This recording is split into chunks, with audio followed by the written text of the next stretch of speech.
كيف يعبر الأرجنتيني ليونيل ميسي نجم برشلونة عن غضبه في التدريبات؟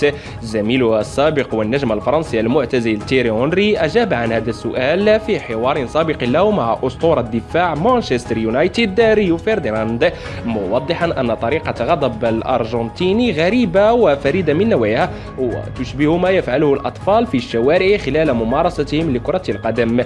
وقال اللاعب الملقب بالغزال: لا أعلم ما الذي يفعله كريستيانو رونالدو في التدريبات حين يغضب، لكني رأيت ما يفعله ميسي وهو غريب بالفعل. تعرف ما يحدث خلال التدريب، تتعرض أحيانا للعرقلة وتطالب بخطأ، لكن المدرب يتدخل ويطلب مواصلة اللعب. وأضاف: كنا نلعب 7 ضد 7 في مساحة ليست صغيرة، كنا نلعب في نصف الملعب تقريبا، وحين يعرقل ميسي ولا يحتسب له خطأ كان يترك النقاش الدائر ويعود لحارس المرمى مطالبا بالكرة ويقول له: أعطني الكرة.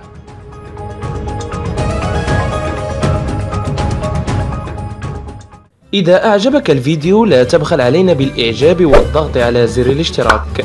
مع قناة هل كنت تعلم؟ كن أنت أول من يعلم.